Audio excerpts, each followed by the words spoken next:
Yay!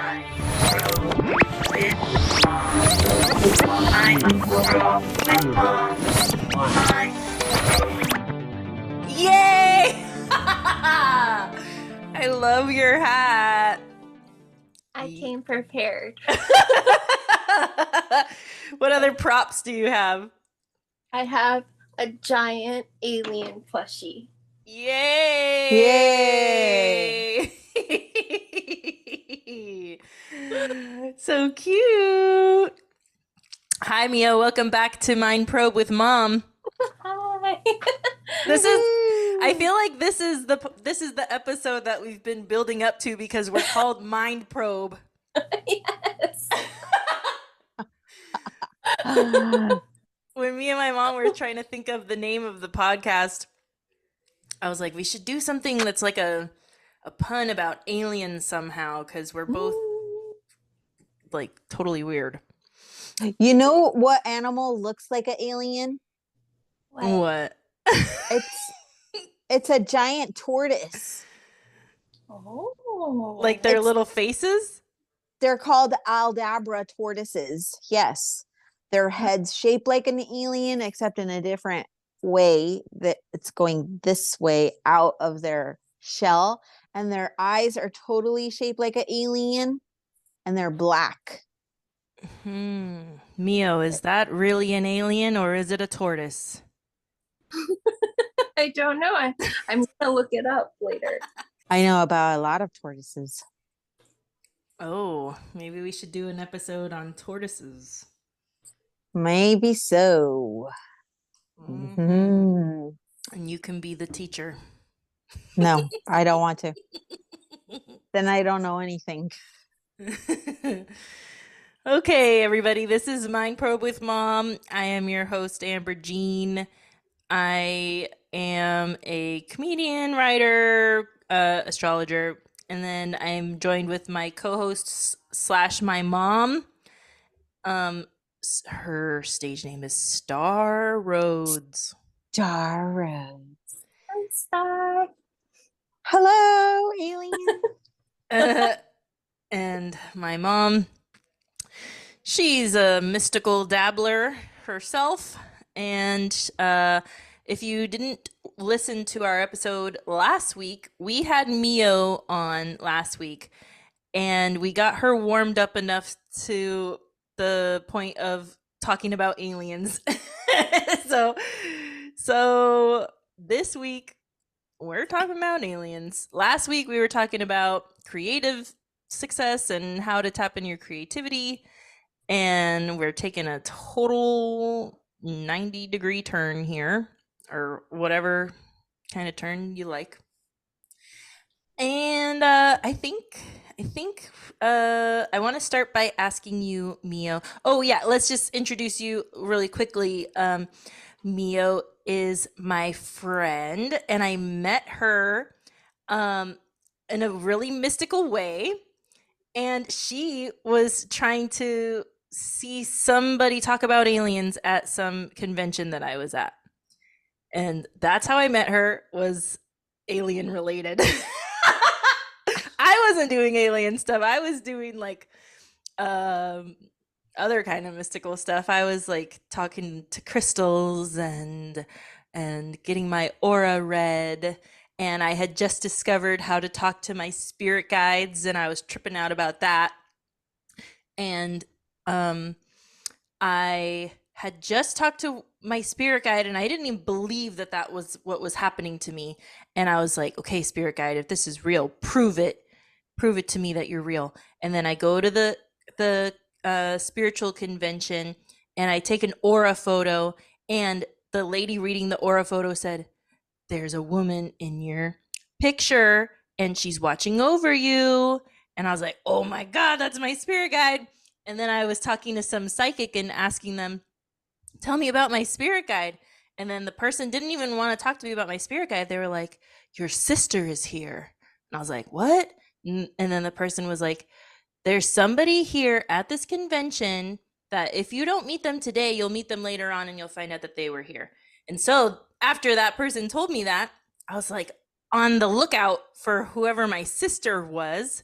And then I was standing in line and then for some psychic lady doing readings, and Mio was behind me, and I was extra friendlier than usual and chatting up Mio because I was thinking, okay, maybe this could be my sister. And I was talking to Mio, and then she was really nice, and then we became friends, and that's what happened. Also, she's a very talented artist, and we did a whole episode last week. Yeah. Uh yeah, that was I usually don't like give out my phone number to strangers and all that, but for some reason in that line I was like, yeah, I want to be friends with her. Yeah. I remember texting you right after the show. So Oh, yeah. yes. And then the first time we hung out, we saw a chicken crossing the road. Oh no, it wasn't crossing the road. It was just on the sidewalk. Do you not remember that? No. We were walking around by the studio. I went to visit you at the studio, Oh. and then I guess we were just walking around. I don't even remember why we decided to do that. And some chicken was there, and we took a picture of it. But anyway, so um, I met Mio right as I was really doing a crash course on spirituality, and me and Mio together, we just dove in really hard with all this mystical stuff. And so I know less about aliens than Mio does. She is more of an expert than I am. I'm so excited. Woo! So, Mio, can you please tell us what your connection to aliens are? What's the deal? I don't consider myself an expert. Uh, I think the things that I shared today are purely just my interpretation. It might not be for everybody. Like this is just purely, you know, my my experience and like trying to just trying to discern what it all means. Yeah. In the last episode, Mio mentioned that this crystal that she's holding in her hand, she uses it to talk to her hybrid children. And then my mom was like, "What the heck?" And so I guess maybe the we could hybrid, start there. yeah, the hybrid children would probably be a good place to start. Okay. So I was having a lot of dreams at one point in my life where I would constantly be experimented on. It sometimes I would be human and I don't know who, but I would be being experimented on, usually by other human looking entities. Could you be One, more specific of what these types of experiments even looked like? uh, Like, was it medical stuff and you're like laying down like asleep or something? sometimes, yes. So I would have experiences where I would be on a slab Mm-hmm. and this doctor would always be there. He had a red beard and like red hair. He would be doing some kind of, I don't know what. Mm. uh, And you were they're at like Probing. Mio. probing, mind probing.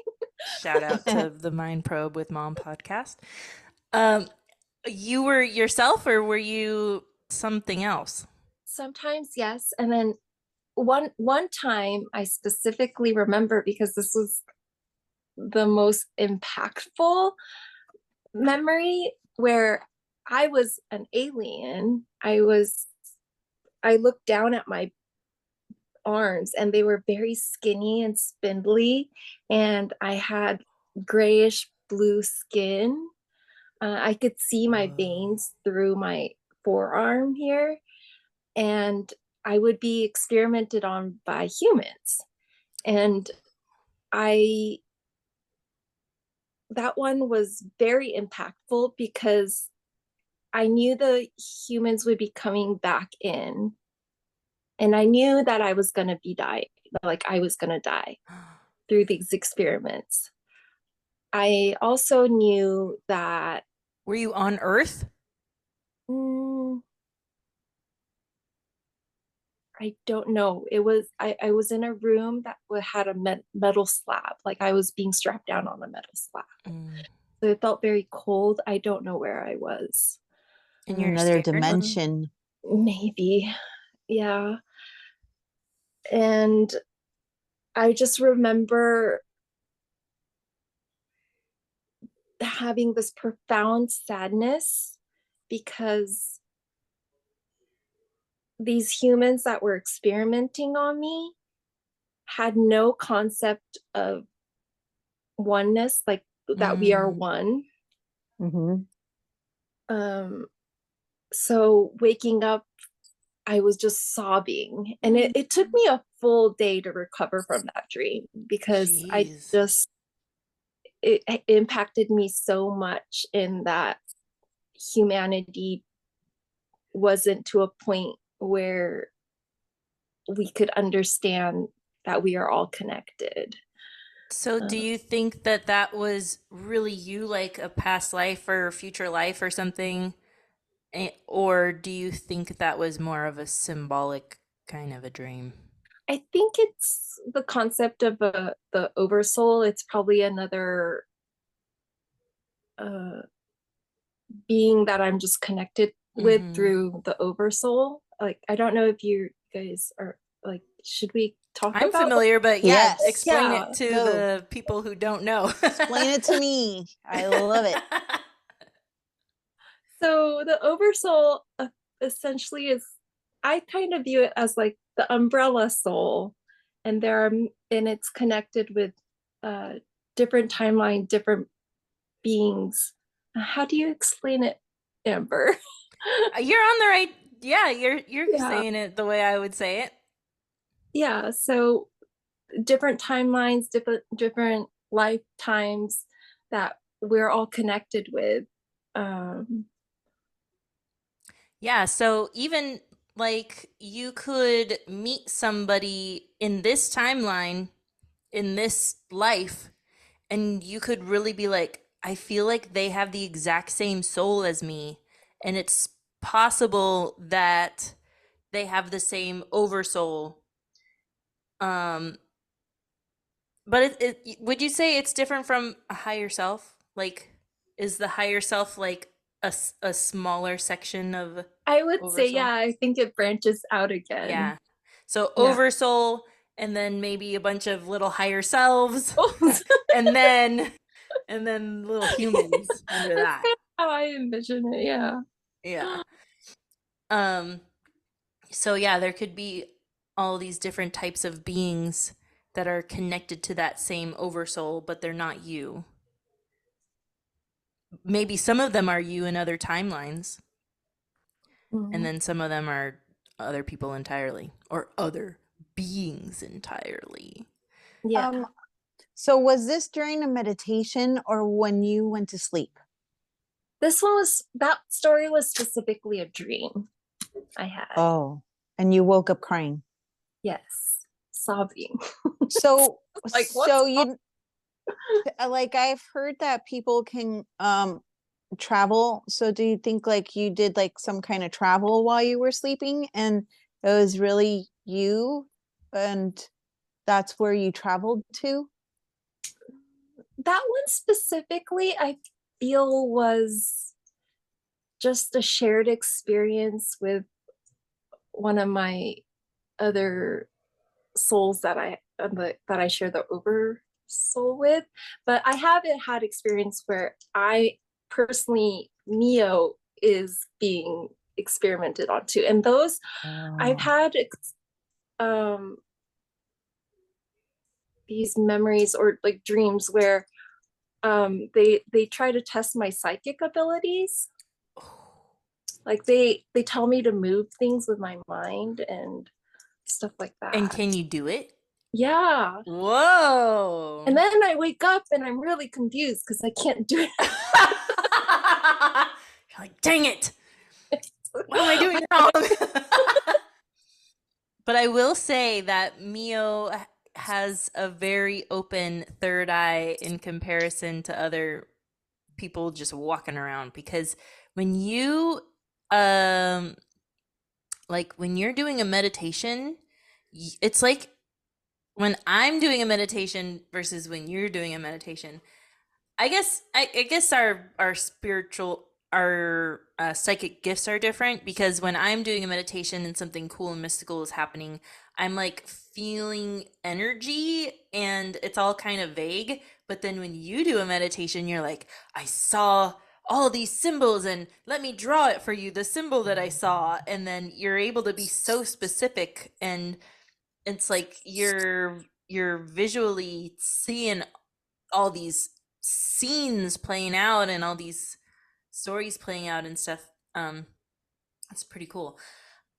So okay, so what happened with those dreams? I genuinely thought I was going crazy. Was it all happening like every night, or Maybe not every night, but it was pretty frequent, like maybe once a week, every other week. mm-hmm. Just when I thought I was like recovering from one dream, it would happen again, and I And it was genuinely, traumatic every time? yeah, yes. I don't know. Well, because so can you tell us what you discovered? Because you took that information of I'm having a bunch of crazy dreams, or I'm getting abducted or something, and then what did you do from there? I feel like the whole alien thing started when I started dating my then boyfriend. Mm. I think he was a big trigger in jogging my like remembrance. I don't know if that's the right word. Mm-hmm. So my husband is very much connected with ETs as well. And my husband has very, very strong spirit guides that are very protective of him. And this has come, like, multiple psychics have told him very similar things. So Like if what? it's, he's very much connected with this amphibious race in Sirius. Ooh. And it's interesting because amphibious, I feel like, isn't a very talked about race in alien lore, but different.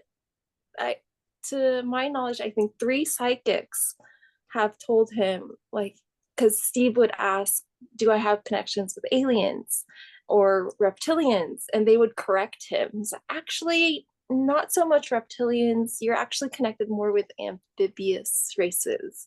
And I feel like that's not a common thing to say. And 3 people have said it to him. So, Whoa. yeah. So I thought that was really interesting. But so my husband, he, I think one of his missions on this, like, in this lifetime, is to create alien monsters to and get their image out into the mass consciousness. Huh. So that later on down the line, people will be more used to the idea. Yeah. Whoa, Yeah. cool. So one of the aliens that he created was the Predator. Mm-hmm. He's worked on Alien versus Predator. So Mom, did and you absorb what she just said? That's a very Yeah, cool thing she just said. I know. We're gonna have to have him on the podcast next. Yep. He few made fun some ones. really cool stuff. Yeah. Yeah. So yeah, when I started dating him, he was already very much into aliens. So he would be talking to me about aliens. So one night I was trying to fall asleep, but suddenly there was this deep vibration that happened, and it felt like heavy chains being dragged over my body, like over and over. And the sound that resonated in my head sounded like the TARDIS from Doctor Who, like that kind of wong wong sound. I can't do it, but that's kind of what I equated to. And I was trying to move my body, but I couldn't because of this deep vibration and the chains dragging over my body. And then so I kind of freaked out. And then from the corner of my eye, because I couldn't really move my head, from the corner of my eye, I could see one white alien, and then two smaller gray aliens behind her. So these three beings were in my room, And they and were physically there? I think in a different dimension they were there. I And think you it was can kind of see a through. merge of two dimensions into Ooh. one. So I don't know if everybody could have seen them, but But I could yeah. see their shadows, and I could see them, and then they were coming closer to me, and I started fighting the vibration, and then I like jerked myself, and then the weight just lifted, and then they kind of disappeared. But that was one of the experiences I had When early was on. that? Mhm. When was that? This was right when I started dating Steve. So this was Whoa. 10 years ago. Mm-hmm. Uh, And what did they want from you? I think so. At the time, I had no idea. But now thinking back and learning more about what's going on, I genuinely think those are Steve's spirit guides checking in on me because they're so protective of him. I think they were vetting me and making sure that I was okay to be around Steve. Oh. Whoa. That's a trip. So his spirit guides are aliens? He definitely has alien guides that are protecting him. Whoa. That's cool. Okay, so you had So, that experience. mhm. And then the dream started, and that's when I thought I was going crazy. So, I want to understand, like, so for a while you're like, what the heck is going on with me? And then eventually you got to the point where you figured it out. So, what did you figure out? How did you figure it out? Uh, I guess this might be a good time to bring up Bashar. Yeah, Yeah. Bashar. So Bashar is a very cool guy. If you don't already know him, you should check him out. It's a guy that channels, and the being Daryl that he on channels. Oh yeah, Daryl Anka is the human, and he channels a being named Bashar. Yes. And Bashar, I believe, is a fifth dimensional being. Uh, like timeline wise, Bashar is a future version of Daryl Anka. Like they share the same oversoul Mm-hmm. kind of situation. My roommate at the time actually is the one that introduced me to Bashar. So that was also a very kismet moment. I think I was Mm-hmm. supposed to hear about him through my roommate. And then So, I heard about him through you. yay. So one year, I can't, I'm so sorry. I'm so bad with time. It just all blends. But one year I was looking on his website for some reason, and I noticed that he had private sessions open. And so I booked one. Just, Mm-hmm. and so I actually had a private session with Bashar. Cool. Yeah, it was a lot of fun. but I think I needed external validation at that point in my life where I needed somebody else to tell me. And the first question I asked was, what's going on? Like, why am I having all these crazy dreams and meditations? And he told me, you are part of the hybridization program. And that was like, oh, okay. All right. What is the hybridization program? So the hybridization program is where to start. There's a future timeline where we would now call them grays, I think. But grays are an evolution of humans that at one point in their history turned off their emotions. Mm-hmm. And that's the classic, like, alien, like the big head with the big eyes, right? Yeah, the grays. Well, this one guy's green, but Yeah. the grays. Mm-hmm. So the grays are a future version of humans that ended up turning off their emotions, and they started cloning themselves instead of reproducing. Mm-hmm. And at a certain point, their DNA started to degrade and they couldn't clone themselves anymore. And so they were going to die out. Mm-hmm. And so, in order to save their line, they jumped into a timeline of the humans that had a soul agreement to help create a hybrid race of humans and these grays. And those are the Essassani? Or what are the hybrids called? Bashar's are the Essassanis. Uh-huh. And that's the hybrid. I believe there's another race called the Yaels. Oh. But I think they're closer to humans. So Miyo, you're part of the humans that made a soul agreement to help these aliens not die out, is what you're saying. Yes. Yeah. And so do you remember making that soul agreement? Nope. No, I don't. But I'm glad that I did.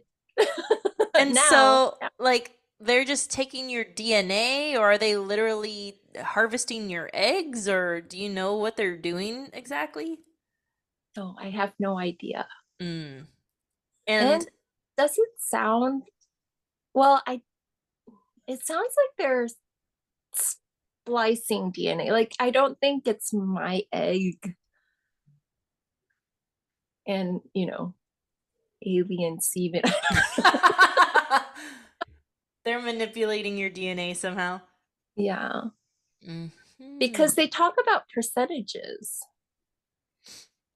Like, it's not always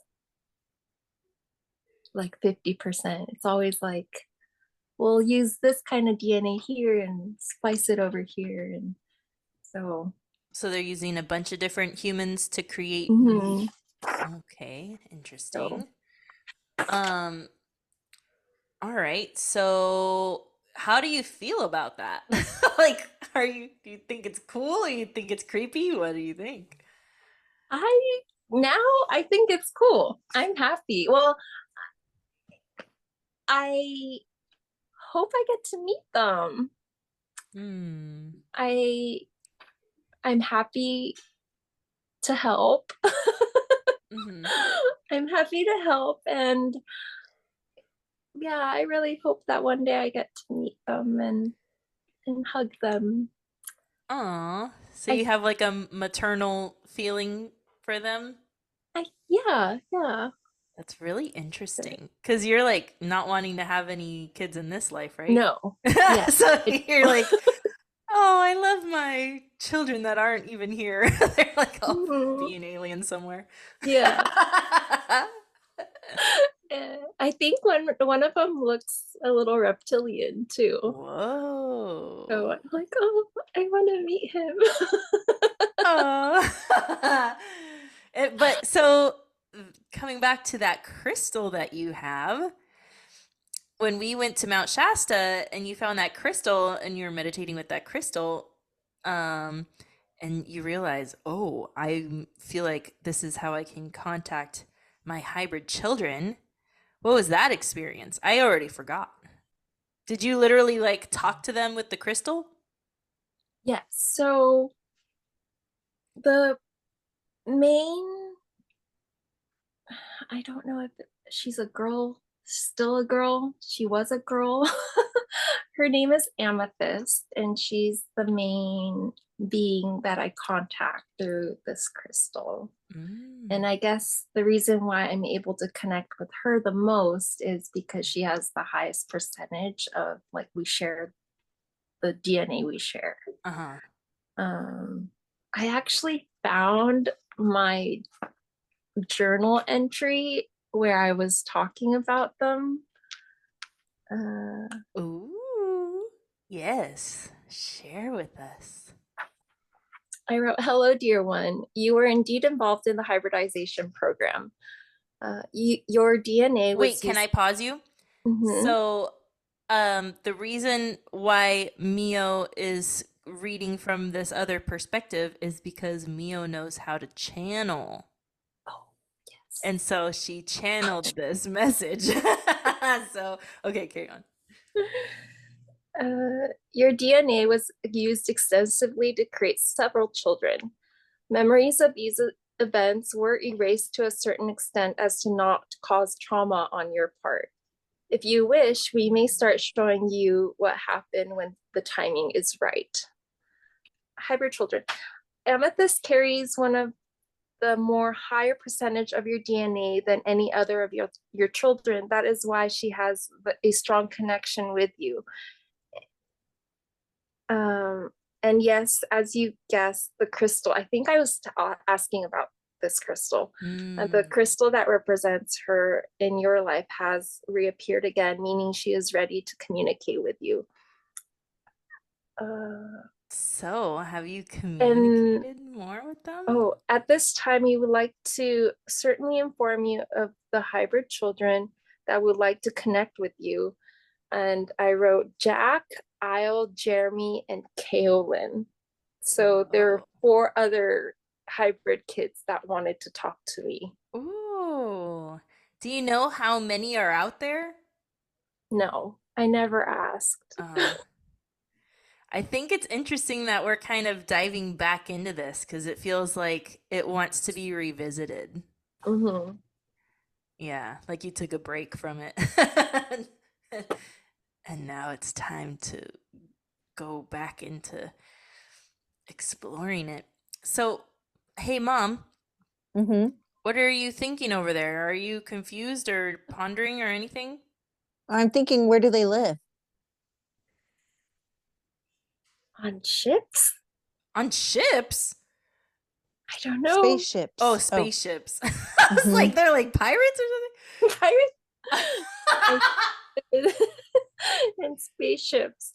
I that was one thing that Bashar brought up in our session, was that now they've transitioned into the phase of the program where they are like educating the children now, to be able to handle Earth life, I think. Because they're gonna be brought to Earth?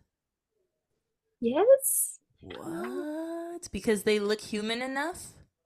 Maybe. Maybe. Well, What? I watch a lot of Gaia. You know that Oh. channel, Mhm. and they are saying like they're already living here. Oh. Yeah. Whoa, Mio, what if you bump into one of these kids? Wait, so would they actually be kids at this point or would they be older? Or, I feel like they would be a little older by now. like how old? Teens? Whoa, you got a teenager alien walking around.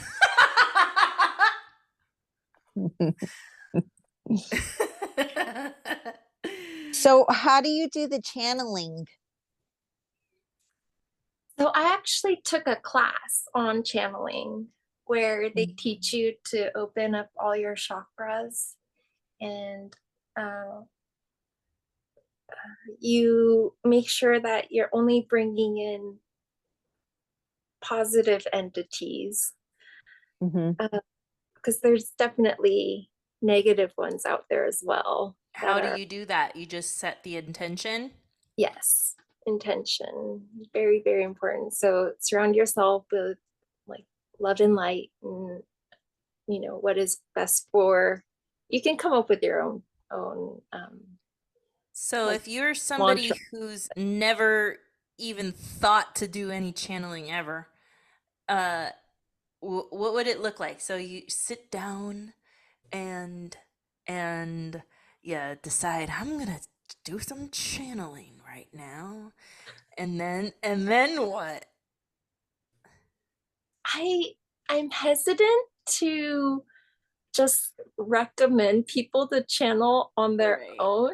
Yeah, they need to I learn feel what like they're there doing. needs to be a bit of a support system there, because you Yeah, you definitely don't want to be channeling willy-nilly, like just letting anybody and everybody in. right. So Yeah. with that being said, uh I guess it is still cool to tell people like how it's done, and then they just need to Mm. know, don't do it if you don't know what you're doing, because you might Yeah, accidentally screw it's yourself the over. same concept as playing with a Ouija board. If Right. you don't know what you're doing, don't play around with it. Mhm.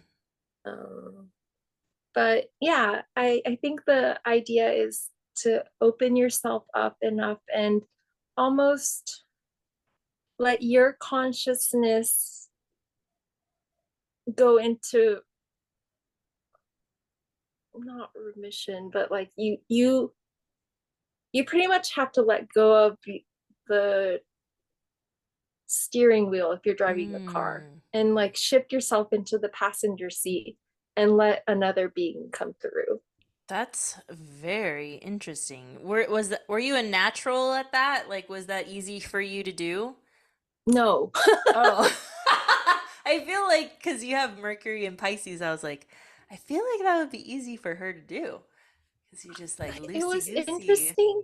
Yeah, in the class that I took, there were other students there, and they would channel and talk, and they would bring in the same beings every week. And for some reason, I couldn't talk.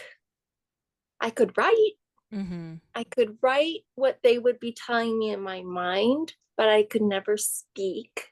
Mm. And Maybe because you have every, throat chakra blockages or something? yes, I still don't know what that's about. Well, doing this podcast is very helpful, I think, for that. Yeah, yes. Thank you so much for having me here, because it's a great practice for me to use my voice. Uh-huh. Um, but yeah, and every week I would bring through a different being. Like it would never be the same being twice. Were these beings that were tied to you in some way, or just randos? Kind of randos. Like Mm. they all had very positive messages. Mm-hmm. Like I wasn't bringing in any negative entities, but also it wasn't very consistent. So Okay. So, I have a question, just like kind of a general question about aliens that people might be wondering about. So, like, I think people who don't know shit about aliens, they might be like, what's their deal? Why aren't they here? Why aren't they talking to us? Why are they talking to you and doing these weird experiments? Like, what do they want? What's their deal? the aliens that are in the dealing with the hybridization program, well, I think that's their agenda, right? Like creating another race. Mm-hmm. Apparently, I have strong ties with the Palladians as well. I think I do too. I don't know for sure, but I think I do. Mm, Mom, do you know about the Pleiadians? Yeah, I do. What do you know about them? Um, hmm. They're really pretty. And I don't know. I don't remember. A lot of the stuff I watch, I'm like, oh, that's so interesting. But then I can't retain the information. I don't know where they're from, if they are from Mount Shasta, or is that where they hide out or something like that? Is that where they are? That's where they are, right? They're from there's Pleiades. hmm there is a Oh, under apparently there is an underground society under Mount Shasta. Yeah. yeah. It's called Telos. Telos? Hmm. Yes, Yeah. Telos.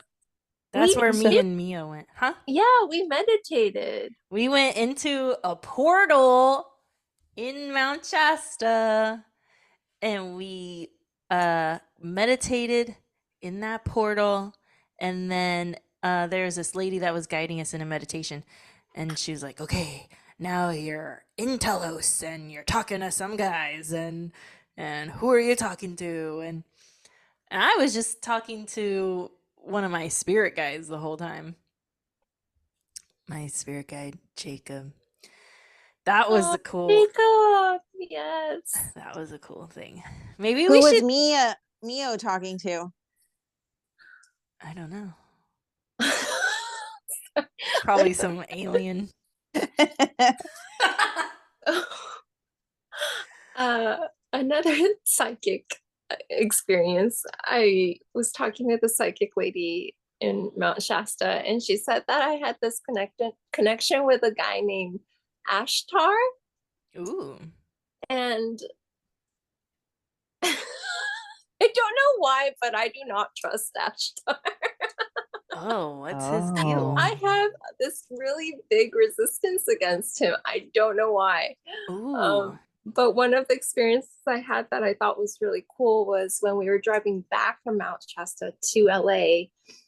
I was talking about Ashtar to Steve, and Steve was looking him up on Google because we didn't know who he was. Mm-hmm. And right when I said Ashtar, I saw this falling star, but it fell and paused, and then it continued falling. Ooh, wasn't a star. No, I don't think It so. was Ash Star. Star. That was a different time you went to Mount Shasta? Yeah, it Mm. must have been because you weren't there, right? I think this was in the winter time. Some really cool stuff happened to us when we went to Mount Shasta. Should we talk about that? Even Yes, more about fairies. yes. Oh my, yes.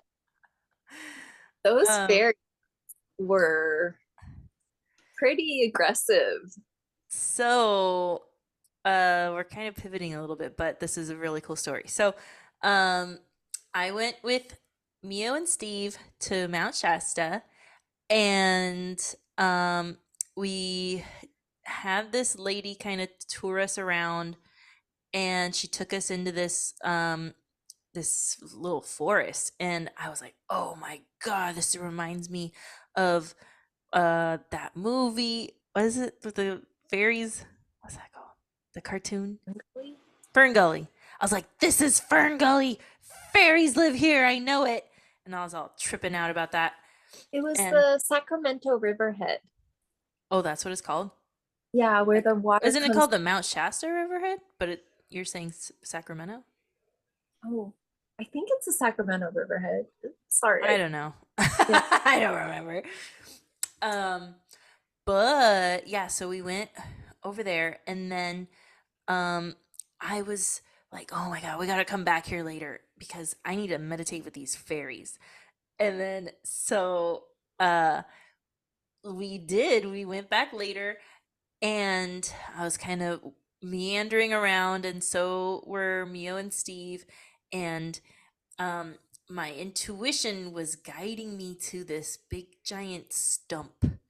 And um my intuition was like, I wasn't as in tune with my intuition then as I am now. I was still kind of new to all of it. And so for me to trust so wholeheartedly in my intuition was kind of a big deal at the time. But my intuition was like, stick your hand in this stump. And I was like, what? No, there might be some bugs in there, or like a rat might pop out of nowhere and like bite my hand. Like, think of like a stump where there's like a mysterious hole. You don't know what's in there. And my intuition was saying, stick your hand in there. And I was like, oh, geez. But in that moment, I didn't doubt it because it was so loud. And I knew there's something to do with fairies here. And so I just listened to my intuition and I stuck my hand in this stump, and then I moved some leaves around and I found little fairy treasures. I found a little mini seashells and little mini crystals. And I was like, whoa. And I was like, whoa, these are like fairy treasures. But then, of course, my logical mind is like, oh, maybe somebody just stuck these in here. But so I felt the energy of those things, and it was like blasting me with fairy energy. They were so powerful, even though they were so little. And I was like, Miyo, get over here. And I showed her this stuff, and Miyo was like, oh, how wonderful. I'm imitating you as if you're like a little fairy character. Wondrous. and and then Mio was like, we should ask them if we should trade. And so I was like, yeah, okay. So we left some of our own crystals there, and then we took two of the fairy crystals that were in there. And then so that was really cool, and I was like riding on a high where I was like, I am the most magical person in the world. And so then I was walking around in that area again, and I see this tree where there's like a little hole near the bottom, and my intuition, just as loud as it was before with the tree stump, was like, fairies live there. And I was like, Mio, Steve, we gotta meditate with this spot because some fairies live here. And so we sat down in the forest and we got close to that tree and we were meditating. And I don't remember what you guys were meditating about, but I was meditating about myself drowning. And I had never had a meditation like that before. And so I was like, what the heck? Like, is this like a warning? Am I about to drown and die or something? And I got all freaked out. And then I was meditating some more to try to like understand what the heck this was all about. And I felt like it was trickster energy. Like they were messing with me and they were trying to scare me. And I was really scared. And then I turned to you guys and I was like, I think we need to go because these fairies are threatening me with my life. And Your energy completely shifted after that meditation. yeah, I was totally freaked out because I had never had a meditation like that in my life where it was like it's when the way that it feels to be meditating with a being versus just by yourself is like when you're meditating with a being, it's like these images or thoughts get inserted into your brain. And so to have this like visual get inserted into my brain of me drowning, I was like, I need to get out of here. This is really like I don't want them to insert other stuff into me, and like that maybe they're wanting to actually hurt me. I don't know. So I got really creeped out, and then we left, and I asked Mio later on because Mio's really connected with fairies too. And I was like, Mio, can you meditate with these freaking fairies and see why they did that to me? Do you remember what you saw in the meditation or what you discovered? Mm, no, but weren't you hexed? No, I wasn't hexed.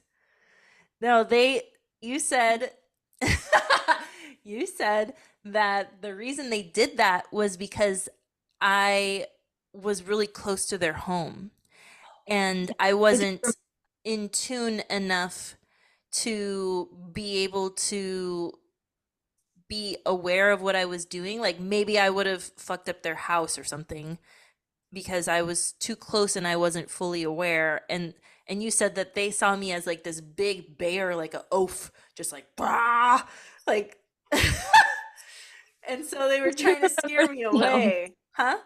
I do remember that now. Yes. They're trying to scare me away so that I wouldn't accidentally screw up their house, which is fair. And so I was so creeped out by them. I was like, get this fairy crystal out of my life. And so I gave it to our friend. And now I'm like, oh man, because now I'm not scared of them anymore. And now I'm like, man, I wish I wouldn't have given that away. It was such a magical thing. But But I we was burned kind of the scared to contract. keep it. What? Yeah, I remember you burned a contract. Oh, what was the contract about? Like they hexed you. Did they? What Yeah. do you mean? So like not hex. Well, yeah, hex, right? Like a Like they were kind of watching me or something? yeah, and we had to burn the contract to make sure that it didn't harm you.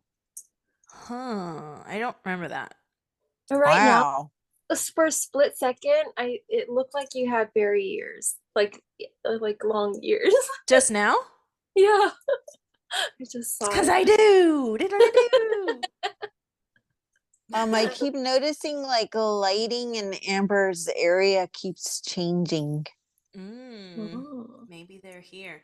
Well, now I respect them and I respect nature. And the lesson that I learned from that experience was never enter into a space that feels sacred without permission because I was just like, it felt sacred. And so I wanted it. I was like, oh, this sacred thing, I gotta have it for my own experience.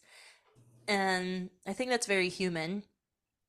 Um, to be like that, but then it's a good lesson to learn like not everything is for you. Like sometimes it's there's some sacredness to it and you have to just respect that and you have to leave. You have to ask if you're even allowed in there. Because Yeah. if we would have asked permission, it would have been a no. So Yes. now when I'm in a forest and I'm like, whoa, something magical is going on here. Something feels sacred. Something feels like there's some mystery here. And in those moments, I tune in and I'm like, am I even allowed to go here? And then I'll either get a yes or a no. And if it's a no, I'm like, okay, bye. I'm not messing with this. Where was it that you meditated with a Sasquatch? I've done that on a few occasions. The first time was Los Angeles in the mountains somewhere. Um, I was in this random place where there was so many flies and there wasn't really many people walking around. And then I meditated and I was like, I feel like there's something around here. And then so I meditated and then I saw a Sasquatch in my meditation and he was like, get away. Like he because I was like, whoa, cool. What's your deal? And he's like, I don't care.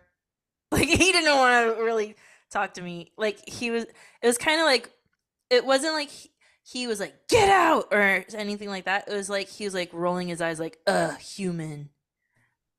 But then there's been other times where I've meditated with a place and then I felt, oh my gosh, this is a Sasquatch spirit that's here. And like, not all of them are grumpy like that first guy. He was really grumpy. But that kind of relates to not aliens, but the alien lore, being of beings in different densities or different dimensions. Yeah, we went on a little side tangent there, but Yeah. it is all kind of the same thing because they're different beings that you can't really access just by walking around. You have to access them through meditation because they are in these higher densities and you can't Mhm. see them visually. They say Sasquatches are like humans before, like be oh so cute. She's got a Sasquatch plushie. I do. I love Sasquatch. And you think, look at her big feet. And they're Oh, painted. Wait, little can pink you see it? toes. Yeah, Yeah. Sasquatch is if humans would have been allowed to evolve naturally without all these extra terrestrials kind of fiddling with our DNA and stuff, we would have been Sasquatches. Mhm. I So think the reason why they can't find Sasquatches is because they just travel through portals. Also, they're in a higher density, and we can't physically see them because we are in a lower density. That makes sense. Mm-hmm. But then why do they have videos of them, and how come they could get like heat cameras and see their like body? And I watch like all this stuff about I hope Sasquatch. that means that we are raising our vibration enough to be able to see them. Or maybe those specific beings are doing it on purpose. Yes, yes, Mm-hmm. sure. Well, okay, so let's try and tie it back with The, aliens. the channeling and the crystals, like, so how does that, like, when you're doing your artistic part of your life, how does the channeling and the crystals, see, like the color just changed in your room where you were, Amber? uh Oh, I have a continuation of my alien dream. Yeah. oh, cool. So, and it connects to my art. So after probably several months after I had the dream of me being experimented on, where I was an alien, I had another dream. And this felt like a future timeline.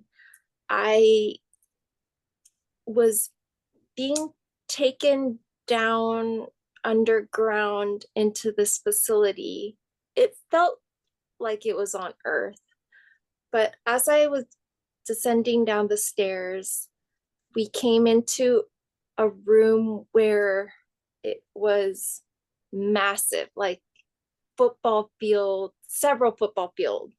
It was a huge cavern. And on the left side, there was a wall of water. Air breathing beings would be on the right, and water beings would be on the left. Ooh. So there were all kinds of aliens down there working together. And it was fun because they would be working together. So these uh, ships would be floating in the water, and the air breathing beings could throw tools and it would go through the water. And then like the water beings would just like like it would float in and we This could is a catch dream you people. had? Yeah. And where And then were you in the dream? so I was taken on a it felt like a tour of the facility. And I was being guided by this, I think she's a reptilian hybrid being. she had feathers on her forehead, and she was a reptile. Like, she didn't have a beak, but she had these feathers, and she had a little lizard like muzzle. She was very beautiful, and she had a clean white scientist like outfit. And essentially it felt like, look, we can now work together. So that was, when I woke up, I was really happy, because it just felt like, yes, we feel divided now, but in that like in that world, all these beings, humans, aliens, we were all just working together. And that was such a beautiful memory for me, even though it was just a dream. And so that being, she was so beautiful to me. I ended up sculpting her, and Yep, her I name, was gonna ask you Mm. that. I named her Karis, with a K, to just um, pay homage to her, I guess. I And have a question for you. So when you have these dreams, people who are not as in tune with their intuition and stuff, like how do you know that these are like more than just a regular dream? because I think, I don't know how else to say it than it's a knowing, Mm-hmm. just a sense you have. But also, I think it takes time and practice to be able to discern what's coming from your subconscious and what's coming from outside. Mm-hmm. Because honestly, I don't think I could have imagined a world like that. I don't think I'm that creative. I think you could. Yeah. I believe um, in you. I don't know. There are dreams. I definitely have dreams, and I've kept dream journals before. And there's mornings where I wake up and I journal my dreams, and I'm like, okay, yeah, that was definitely my subconscious just Uh-huh. processing whatever I had the day before or Right. whatever. Yeah, it Um, feels different. it feels different. And I think when you start to journal, you start being able to figure out what is what. And I think over time, you can start to discern. Because actually, this was going back to Bashar. I was asking him about my dreams, and he's like, you are jumbling up so many aspects. Because I was asking him about a purple planet, and I was asking him about mermaids, and like, he's like, no, Ooh. they have nothing to do with each other. You are just mixing everything up. What about So the mermaids? mermaids, he said that was more about the Atlanteans. Oh my So, god. so I want to do a whole episode about Atlantis and Lemuria. we could talk about the Atlantean crystal. Oh my god, that was so cool. Are you Dramatic. remembering the time that we were all crying after meditating with a crystal? We were hanging out as friends do and just meditated with a crystal and And crying. crying about it. What? Wait, So what? talk about that because what's that's kind of weird. So Mio was like, check out my cool new crystal. It's an Atlantean crystal. And then she came over, and I had learned previously from my meditations that I had past lives on Lemuria. And so for those of you who don't know what it is, it's like the it's like it's a lost continent, just like how Atlantis was a lost, I don't know, city or continent, whatever it was.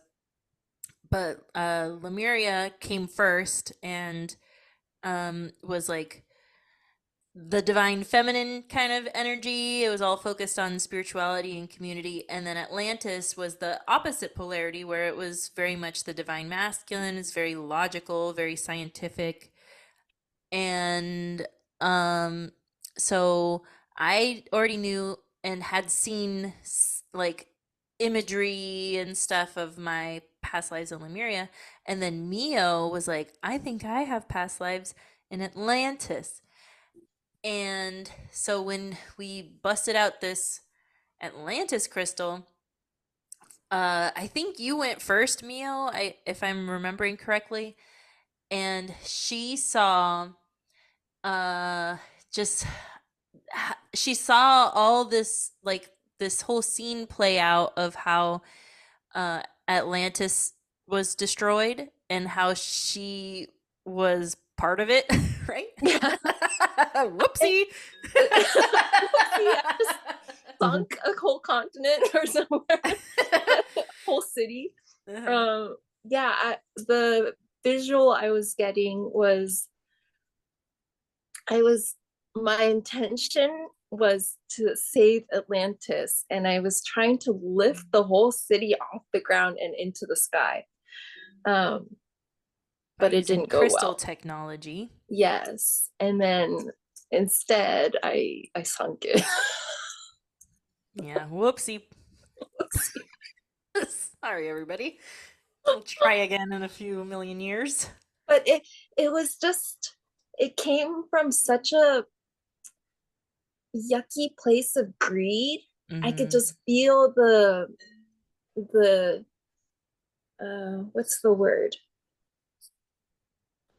where I feel so confident, but arrogance or something. Arrogant, yeah, that's the word. I just felt so arrogant. It was just, ugh, Yeah. I didn't like that feeling. I gotta be the guy to make this all happen. And so Mio saw that whole scene play out, and then when I meditated with the crystal, I saw myself as this Lemurian person who was like trying my best to help with Atlantis, because I guess there was some prophecies or something of it's gonna get destroyed. And so the Lemurians, like there was a bunch of us who were there trying to save it and trying to turn things around so that there could be balance. And I saw this whole scene play out where I failed and I saw everything getting destroyed. And after I got out of that meditation, I was totally crying because I was like, oh my gosh, I feel like I'm repeating that same lifetime now, where it's like Atlantis is about to crash and burn again, and I'm trying to help to get it going in the right direction, and oh my god, I failed and everything got destroyed. And this time I'm like, okay, I hope I don't fail this time. It like hit close to home. So yeah, that's why we cried about crystals, Mom. Huh. I never cry. You want to talk about that? You want to get something off your chest? No. I don't. Yeah. If I have a crystal and I'm holding it, like my favorite crystal is this little or a quartz pyramid. And for some reason, I just gravitate towards that one out of all the thousands of crystals that I have. I don't know why, but I don't hear anything. I don't see anything. No visualizations or nothing like Well, that. here's the steps. If you want to talk to your crystals, so each crystal is gonna be different when you meditate with it. Some of them, they will legitimately talk to you, and they'll be like, here's some wisdom that I have for you. And there's like a character that comes and they're like, here's some info, let me show you something. And so like this character will come and talk to you. And then other times you'll just like, there's no character, it's just like energy, and you kind of just have to feel into the energy and like get a feeling for what the energy means. And then other times it'll be like a bunch of visuals, and there's not like a character that's there talking to you. It's just like a story kind of playing out. And so there's like so many different things that can happen. Like the very first crystal that I meditated with, it was a Lemurian seed crystal, and that crystal just showed me like all these different scenes about the demise of Lemuria. And so every time I meditate with it, there's some other different scene of like the destruction of Lemuria. Um, but then other crystals I have, it's like my little, like, a dragon is here to talk to me, or, something cool like that. So what you do is you hold your crystal and um, you, your consciousness is about to go hang out with the consciousness of that crystal. And so you ask permission from the crystal, "Crystal, may I please tune into your energy?" And um and then you'll either feel resistance or you'll feel some kind of openness and some kind of permission of some sort. Maybe you'll actually hear it, and it'll be like, "Yeah." Or you'll just feel like like a sure kind of an energy and not actual words. It also depends on what your psychic gifts are. If you're somebody who's really visual like Mio, you might literally have very heightened visuals pop up while you're doing this. Um, and so once you get that permission and you decide to tune in, your consciousness starts to go into the energy of this crystal. And so you feel into the energy of it. And so your mind is like, before you were thinking thoughts, like if it's me doing it, like Amber thoughts, I have Amber energy. And now that I've asked permission for this crystal, I'm thinking totally different thoughts, and I'm feeling totally different energy. And so you do your best to translate whatever it is that you're feeling and seeing. And it might be kind of slow at first, and you might be like, if you're not used to translating energy and understanding what's coming up, it might go slow. um but um you kind of just have to trust that whatever it is you're being shown, there's value in it. And then if you ever feel like nothing's happening, I'm just feeling wind energy, and what do I do with that? I don't know. You ask questions. So if you're kind of hitting a wall of like, I'm just feeling wind energy and I don't know what that means, then you could ask a question and be like, "Okay, Crystal, what does this wind energy mean?" And then see what comes up. And you could ask the crystal, like, "Show yourself, Crystal. I'd love to see who I'm talking to," and then see if there's a little character that comes out. Maybe they won't. Maybe there's not a character associated with it. Um, and you just kind of like, you just, if you hit a wall, you try to find your way out from that wall, and you ask a question, and you just see how it goes. Oh, okay. I'll try that. Yeah, Amber's a good teacher. She's the one that taught me how to do all this. So, Yeah. And um, that skill, you can use that for talking to aliens if you really want to. It's the same, yeah. it applies to everything. I want to Mm. talk to my spirit guides. Same skill. I want to talk to some aliens. "Hey aliens, I'm here. What do you want to tell me?" Same skill. Mhm. Yeah, and like for crystals, I like to warm them up with my body heat Mm. and kind of tap on them to wake them up. It's like, Mhm. can I talk to you? This is my Yeah, energy. Do you like it? that's so true. I do remember doing that. I haven't played around with crystals too much recently. Yeah. Anyways, we're coming to the end of our podcast here. Wait, Mom, do but you? I still wanted to know how she channels the aliens through the crystal. Okay, it's just Uh, what I described, right? I know, but yeah. I want to know how she I, does it. I think this crystal is specifically tuned in with amethyst. The the girl that I share the most DNA with. So when I tune into this crystal, it's automatically her voice. Um, I don't know how else to. Yeah, so Mom, when she first picked up that crystal and she asked to tune into it and see what's the magic about this crystal, she didn't know. And then when she tuned into it, then she found that she was connecting with her hybrid children. So it's not Mm. like she said, this crystal is going to be the crystal where I use it to talk to aliens.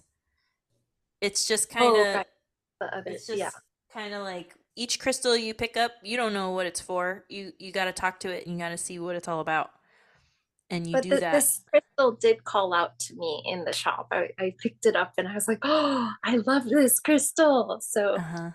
there might be something about your aura crystal as well. If you tap into it, it might have some message that you want it or need to hear. Yeah, I have to. Go get But it. I also like pyramid shaped crystals, but for some reason when I got like I think I bought like 10 of them, um all of them had this like crazy vibration, and if I like hold it in my hand and I close my eyes and I get totally off balance. I don't know if you could see it. Oh, there. Oh, mhm.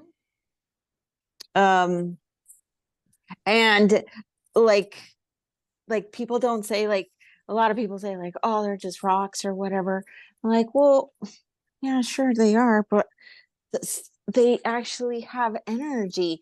And so like some people don't believe. So I always grab the specific crystal and I'm like, just put your hand out and close your eyes and see what happens.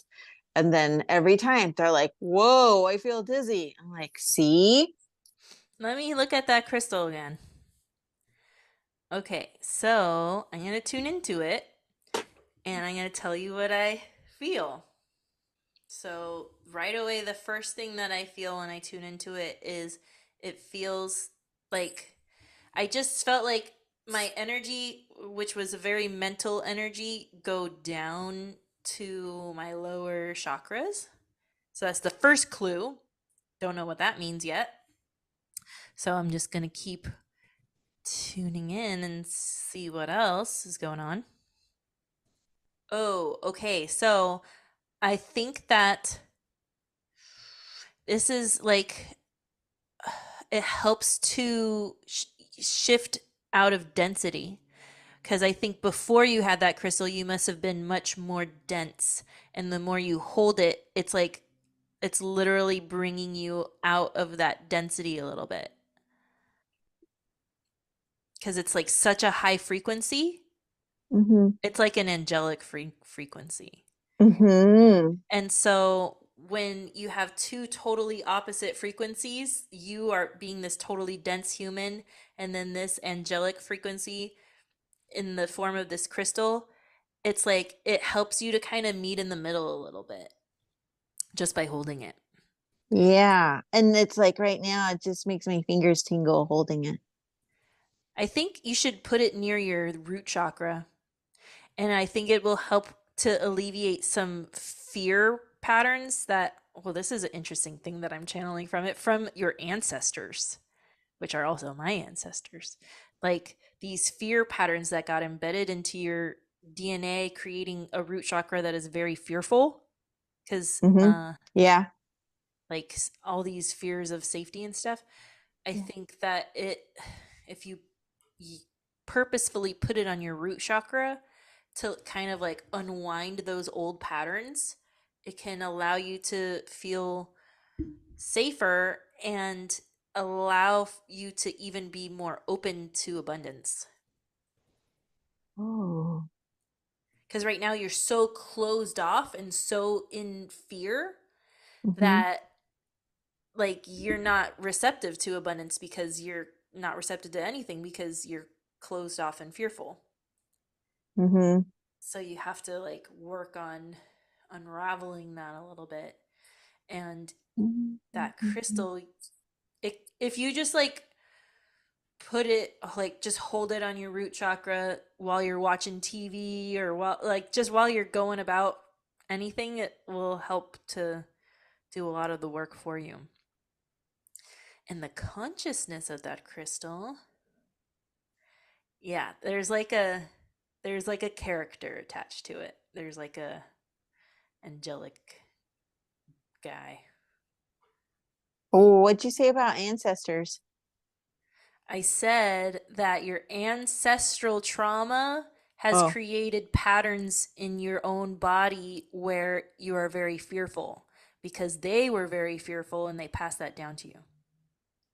thanks. Mia, what Hmm. did you pick up? So I saw the pyramid, and right above the pyramid, I saw blue light for me, Mm-hmm. which for me, I'm like, oh, throat chakra. So for me personally, I think it was targeting my throat. It's Oh, interesting maybe it that, is for different chakras, or or it wherever you can have the be like blockages. where the fear is for me is my throat. Oh. Ah. Interesting. So now I'm gonna read up on this aura quartz pyramid shape because every shape of a crystal also has its purpose. Right. And pyramids are for healing. So, like, it was interesting because the way I was seeing it was like as if there was these patterns that were like kind of wound up and like all these threads that were kind of like all tied together like that. And then the pyramid kind of like dispersed them and like that was healing to disperse all that density and bring light into the equation. Hmm. On that note, I love it. Last night I was trying to well, I was sound asleep, but my I went to bed with a full stomach. So my stomach was talking all night long. So I had to like really make sure my earplugs were in so I didn't hear my stomach. So it was so noisy. So I finally fell asleep and then I started listening to this bedtime stories on YouTube and they're so good. Man, they put me out in seconds. But anyways, I woke up to turn it off and it was like 1:27, I think it said. And then I tried to get back to bed and I think I fell asleep, but I felt like something was trying to get up on my bed. Like if Ooh. a child was trying to get up on my bed, but there was like more than one. I felt like they were both together trying to get up on my bed. And I just like woke up, but I don't know if I was asleep or not. So then I said, "Get out." And then they like left and then they left me alone. Whatever that was. And I was like, "Oh my gosh, go back to sleep." Then my stomach was going I was like, "Ugh." Well, next time that happens, if you're not too scared, you Yeah, I should was do scared. what I described how to tune into the crystal Mm-hmm. and do that of like, okay, I'm going to tune into the energy of whoever that just was. And then Not you, at 1:27 in the morning. I'm I'm scared. saying if you're in a position where you're not so scared, that's what you do. Oh, yeah. Can they come like here, like right now, when we're all talking about it, totally open to it, not in the middle of the night? I don't know. Ideal. That would be ideal. Mio, can you summon these beings? I think so, yeah. You just have to ask them. They say that like three in the morning is when the veil is the thinnest, right? It's probably like easiest for them to come through at that time. But wow, they need to try harder and do it in a less creepy time. Yeah. On that note, thank you, Mio, for joining us again and opening up your throat chakra with us. yeah, thank you so much for having me. I hope this was okay. Again, like this is just my experience, my interpretation of my experiences. Yeah, I But think it's a great place to start with all of this, to have some actual firsthand experiences. And then if I ever want to have this talk again about aliens and have somebody who knows all the ins and outs of all the facts and stuff, then that's cool. But I think there's a lot of value in talking with somebody who um, anybody could relate to, of like, she's just a normal girl who's has all this crazy stuff happen, and it makes it start to feel more real. yes, yes, and I know I'm not the only one. I know there's other people out there. Yep. So yeah. All right, well, thank you so you. much. I think we're gonna end the episode here. Usually me and my mom talk a little bit longer, but it's already been a long episode, so bye everybody. Thanks for Bye, listening. Mio. Thank Bye. you. Thank you. Bye.